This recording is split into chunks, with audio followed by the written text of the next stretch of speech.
할렐루야. 주님께서 허락하신 새로운 한 달 7월 1일 목요일 아침이 밝았습니다. 하나님의 말씀 앞에 나오신 모든 성도님들 주님의 이름으로 환영하고 축복합니다.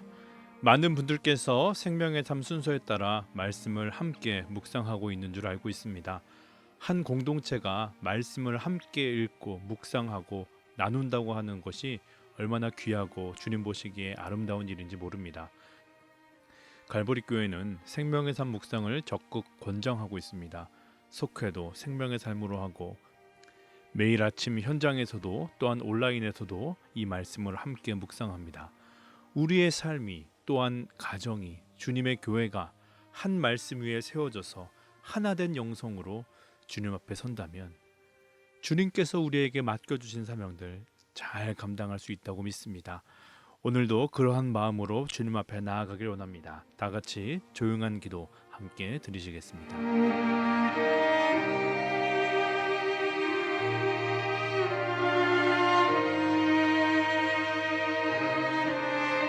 아멘. 오늘 우리에게 주시는 하나님의 말씀 출애굽기 33장 1절에서 11절까지의 말씀입니다. 여호와께서 모세에게 이르시되 너는 내가 애굽 땅에서 인도하여 낸 백성과 함께 여기를 떠나서 내가 아브라함과 이삭과 야곱에게 맹세하여 내 자손에게 주기로 한 그 땅으로 올라가라. 내가 사자를 너보다 앞서 보내어 가나안 사람과 아모리 사람과 헷 사람과 브리스 사람과 히윗 사람과 여부수 사람을 쫓아내고 너희를 적과 꿀이 흐르는 땅에 이르게 하려니와 나는 너희와 함께 올라가지 아니하리니 너희는 목이 곧은 백성인즉 내가 길에서 너희를 진멸할까 염려함이라 하시니 백성이 이 주엄한 말씀을 듣고 슬퍼하여 한 사람도 자기의 몸을 단장하지 아니하니 여호와께서 모세에게 이르시기를 이스라엘 자손에게 이르라 너희는 목이 곧은 백성인즉 내가 한순간이라도 너희 가운데에 이르면 너희를 진멸하리니 너희는 장신구를 떼어내라 그리하면 내가 너희에게 어떻게 할 것인지 정하겠노라 하셨습니다. 이스라엘 자손이 호렙산에서부터 그들의 장신구를 떼어내니라. 모세가 항상 장막을 취하여 진 밖에 펴서 진과 멀리 떠나게 하고 회막이라 이름하니 여호와를 앙모하는 자는 다 진 바깥 회막으로 나아가며 모세가 회막으로 나아갈 때는 백성이 다 일어나 자기 장막문에 서서 모세가 회막에 들어가기까지 바라보며 모세가 회막에 들어갈 때에 구름 기둥이 내려 회막 문에 서며 여호와께서 모세와 말씀하시니 모든 백성이 회막 문에 구름 기둥이 서 있는 것을 보고 다 일어나 각기 장막 문에 서서 예배하며 사람이 자기의 친구와 이야기함 같이 여호와께서는 모세와 대면하여 말씀하시며 모세는 진으로 돌아오나 눈의 아들 젊은 수종자 여호수아는 회막을 떠나지 아니하니라. 아멘. 이 말씀은 살아계신 하나님의 말씀입니다.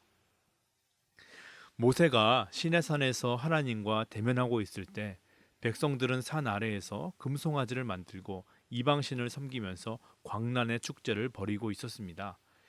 이에 분노한 모세는 돌판에 새긴 십계명을 던져서 그 현장을 멈추게 하였고 금송아지를 가루로 만들어 버렸을 뿐만 아니라 여호와의 편에 있는 자는 다 내게로 나아오라.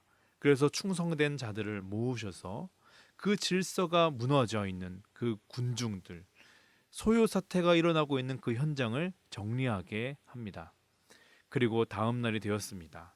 이제 정신이 조금 돌아온 이스라엘 백성들에게 모세는 하나님께로 올라가자, 우리의 죄를 회개하자 설득하여 백성들과 함께 산으로 올라가 하나님 앞에 그들의 죄를 회개할 뿐 아니라 하나님의 진노를 거두어 달라고 간절히 애원하며 요청합니다. 하나님은 이 사건을 통해서 이스라엘 백성들을 진멸하지는 않으셨습니다. 그렇다고 하나님이 진노를 완전히 거두시고 그들을 용서하신 것인가? 그건 또 아니죠. 이스라엘 백성들은 하나님과 맺은 언약을 위반한 명백한 죄를 지었습니다. 하나님은 사랑의 하나님이시기도 하지만 공의의 하나님이십니다. 이 언약을 위반한 이스라엘 백성들을 향해 하나님의 정확한 판결, 하나님의 판단은 무엇이었습니까? 즉 이스라엘 백성들을 다시 용서해서 받아들이는 것인지, 진멸은 하지 않으셨지만 그들 가운데서 떠나신 것인지, 하나님의 정확한 결정이 무엇인지 우리는 알지는 못하지만 분명한 것은 이 말씀 속에서 하나님과 이스라엘 백성 사이에 거리가 생겼다. 이것을 우리가 바라볼 수 있습니다.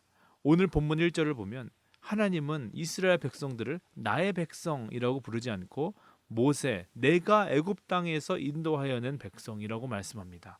또한 3절도 볼 때 너희를 적과 꿀이 흐르는 땅에 이르게 하려니와 나는 너희와 함께 올라가지 아니하리니 너희는 목이 곧은 백성인즉 내가 길에서 너희를 진멸할까 염려함이니라 하시니 적과 꿀이 흐르는 그 약속의 땅에 이르게 할 것이다라고 말씀하시지만 너희와 함께 가지는 않을 거다 이렇게 얘기하십니다. 또한 너희들은 목이 곧은 백성이라 하시면서 내가 너희를 진멸할까 염려한다라고 말씀합니다. 이 관계를 어떻게 이해해야 할까요? 하나님과 인간 사이의 그 관계를 생각할 때 창조주와 피조물의 관계입니다. 그러나 성경은 마치 부모와 자녀의 관계로, 아바 아버지, 또 목자와 양의 관계로, 더 나아가서는 이 신랑 신부의 관계, 또 사랑하는 연인의 관계라고 이 관계를 묘사합니다. 하나님과 이스라엘 백성 사이의 관계를 사랑하는 연인의 관계라고 생각하면 이 상황이 조금 더 이해가 될지 모르겠습니다. 하나님과 이스라엘 백성은 언약을 맺습니다. 그 말은 약혼했다, 정혼했다라고 생각할 수 있는 것입니다. 그런데 한쪽이 마음을 다르게 먹고 이 약속을 깬 것입니다. 다른 이성을 잠시 만났습니다. 그러면 이 관계는 깨어져야 마땅합니다. 그런데 중재자가 나섰습니다. 모세이죠. 이 둘 사이를 설득합니다. 한눈판 사람에게 가서는 빨리 가서 미안하다고 해라. 다시는 안 그러겠다고 용서를 구해라. 그리고 또 다른 쪽에 가서는 한 번만 용서해 달라고. 이 관계가 어떤 관계인지 알지 않느냐고 그렇게 애원하는 것입니다. 그래서 이 관계가 다시 연결됩니다. 그런데 이 관계가 예전 같지 않은 것이죠. 어색합니다. 대면대면합니다. 어쩌면 이 관계는 그 처음의 관계로 돌아가지 못할 수도 있습니다. 마치 그러한 모습들이 오늘 하나님과 이스라엘 백성 사이에서 나타나고 있는 것입니다. 이 모습을 보면서 오늘 우리와 하나님과의 관계를 생각해 보게 됩니다. 여러분들은 어떠십니까? 하나님과 잘 관계하고 계십니까? 하나님과 깊은 사랑을 나누고 계십니까? 친밀한 교제 가운데 거하고 계십니까? 우리가 관계를 생각할 때 그 관계 속에서 상처받기 좋아하는 사람은 아무도 없습니다. 그런데 여러분, 하나님께 우리가 상처 드린 적은 없습니까? 하나님을 배신했고 하나님께 실망을 안겨드렸던 때가 있지 않습니까? 오늘 말씀을 묵상하면서 하나님과의 관계를 돌아보기를 원합니다. 우리가 만약에 서먹했다면, 하나님과의 관계가 끊어진 것 같다면 우리가 이 관계를 돌이켜야 될 것입니다. 이러한 하나님의 말씀은 이스라엘 백성들에게는 오히려 약이 되었습니다. 그들은 다시 정신을 차리고 하나님께 나아가기 시작합니다. 그들의 죄를 고백합니다. 진지하게 뉘우칩니다. 4절을 보면 백성이 이 준엄한 말씀을 듣고 슬퍼하여 한 사람도 자기의 몸을 단장하지 아니하니. 그들은 자신을 치장하는 장신구도 다 떼어냈습니다. 모세가 하나님과 대면하기 위해 회막으로 나아갈 때는 다 그 모세를 바라봅니다. 하나님이 회막 가운데 임재하실 때 그 상징으로 구름 기둥이 내려와 회막 문 앞에 설 때에 백성들은 다 일어나서 각기 장막문에 서서 하나님을 예배합니다. 참 다행이죠. 백성들이 다시 각성했습니다. 돌아왔습니다. 하나님과의 관계는 여전히 서먹서먹하지만 그래도 다시 시작할 기회를 얻게 된 것입니다. 새로운 기회, 새로운 시간, 새로운 하루가 그들에게 주어졌습니다. 이것이 얼마나 감사한 일인지 모릅니다. 우리도 마찬가지이지요. 하나님의 사랑의 빛 앞에 설 때 조금의 죄도 드러나지 않을 사람은 아무도 없습니다. 정도의 차이는 있을지라도 우리 모두는 죄인입니다. 그렇다면 우리 모두는 죄의 삭은 사망이기에 하나님께 버림받고 진멸당할 수밖에 없는 것 아닙니까?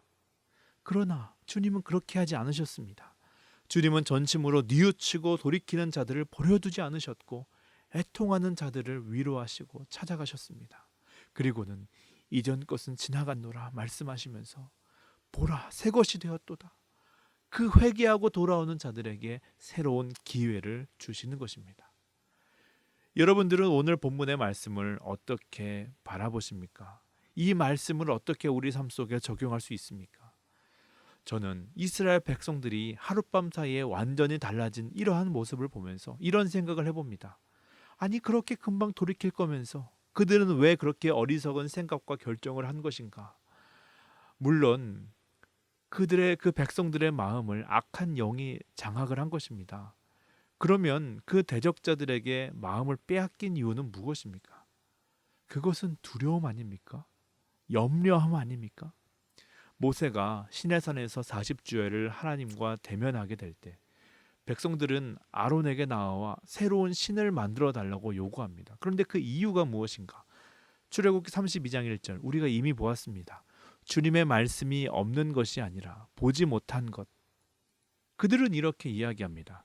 우리를 위하여 우리를 인도할 신을 만들라. 이 모세 곧 우리를 애굽 땅에서 인도하여 낸 사람은 어찌 되었는지 알지 못함이니라. 백성들이 보기에는 그들의 리더 모세가 없어졌습니다. 행방불명된 것입니다. 모세가 살았는지 죽었는지 40일이 넘도록 소식이 들리지 않습니다.